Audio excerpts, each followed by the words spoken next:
go there, and a little bit there too. So it all starts with God. He is everything and everywhere and everywhen. But there isn't anything yet, so he made heaven and earth, which were formless and very dark. So God said, let there be light, and boom, now we can see, which is good. He separated the dark from the light, calling them night and day, and we just had our first day. Day 2, God puts water everywhere and separates the water above from the water below with a firmament, which he calls the sky. Day 3, the water below settles and reveals land beneath it. God calls this land earth and the newly settled water sea, and also puts plants, trees, and fruits everywhere. Now it was good, for now. Day 4, God adds lights to the firmament. A greater light that was in charge of the day and a lesser light for the night, the sun and the moon. Oh, and also stars at night. This is a biblically accurate depiction of the earth as found in the Bible, so there it is. Day 5, now he puts sea creatures and birds everywhere and tells them to multiply so the seas and the skies are always filled with life. This was also good. Day 6, we get land animals, wild animals, tame ones, reptiles, bugs, you name it. Then God was like, you know what? Let's make a very special one called human beings, who will rule over all the creatures in the sea, air, and land and can eat all the plants. Oh, and they also might be immortal and will never die. So he took dust from the earth, blew into its nostrils, and gave life to the first man ever. Once again, this was good. Very good. Day 7, God takes a rest from all his work and makes this a very special day of rest for everyone. But when he made the man, he actually put him in a garden that he planted in the east, somewhere close to the Tigris and Euphrates rivers, but no one really knows exactly where. He called it the Garden of Eden and told the man to take care of it. He can do whatever he wants, just never, ever, ever eat from this tree right here. That's the tree of knowledge of good and evil, and if you eat from it, you die. That was his only rule. But the man seemed lonely, so God wanted to give him a helper. While the man was sleeping, God sneaks out one of his ribcage bones, and with that bone,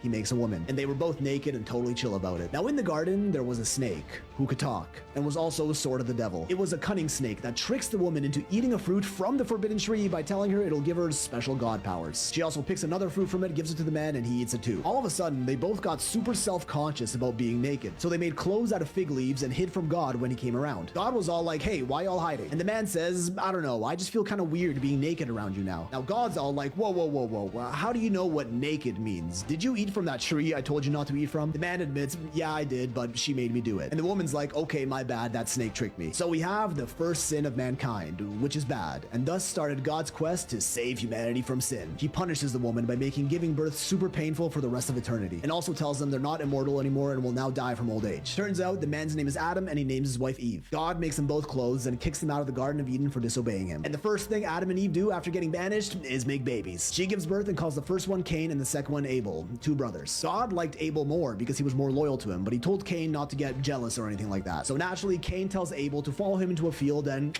ends his life out of jealousy. Another sin. God curses Cain to wander the earth, and then Adam has another son with Eve named Seth. Eventually, Seth has a son, which starts a long lineage of births from those kids and those kids' kids and so on. After about 7 generations, a son named Noah is born, who turns out to be a pretty good guy. Now at this point, humans started multiplying like crazy all over Earth. Men were running around taking wives and having children with all of them. Among them were a people called the Nephilim, who were born of the sons of God and the daughters of men, which is often interpreted to mean fallen angels that intermingle with humans, but this topic is highly debated. Oh, and these Nephilim were suspected to be giants as well. God sees this and realizes that humans were starting to get a little out of control. So he was like, you know what? I'm gonna clean wipe all living things on Earth and just restart everything from scratch. Except for this guy Noah. He's a pretty good guy. As the Earth fills with more corruption, God tells Noah to build a giant ark because he's gonna flood the Earth and destroy everyone on it. God promises that Noah, his wife, his sons, and his sons' wives will all be spared in the ark, and tells them to also gather 2 of every animal on Earth to bring onto the ark as well. Land animals, birds, reptiles, everything. And so Noah builds it, it starts raining, he, his family, and all the animals get on the ark. It rained for 40 days and 40 nights as the ark sailed above the flood and everyone on Earth died. After 150 days, the water subsided and the ark rested on top of a mountain. After 40 more days, Noah opens the window and sends out a dove to do some recon, which came back with an olive leaf, meaning the waters have subsided enough for trees to grow and the earth was now dry. Noah leaves the ark with his family, all the animals, and builds an altar, which God likes. He likes it so much that he promises he will never flood the earth again, which he calls a covenant, and that rainbows will forever be reminders of this covenant. He tells Noah and his family to multiply and repopulate the earth. So Noah and his sons get to business, having kids, and their kids have kids, and so on, and many tribes and cities came up from these generations. Everyone spoke the same language and communicated with each other very well. In one of the cities, a few people got together and were like, hey, you know what? Let's build a super tall, magnificent tower. This tower will be so amazing because its top will reach into heaven and we will be so great because of it. They call it the Tower of Babel. God saw this and thought these people were being a little bit too prideful and arrogant. So he confuses everyone by making them all speak different languages so they don't understand each other anymore, and scattered them across the earth so they can no longer work on building this tower. Everyone continued having kids and their family lineages kept growing. About 10 generations later, a son named Abram is born. And this man right here, well,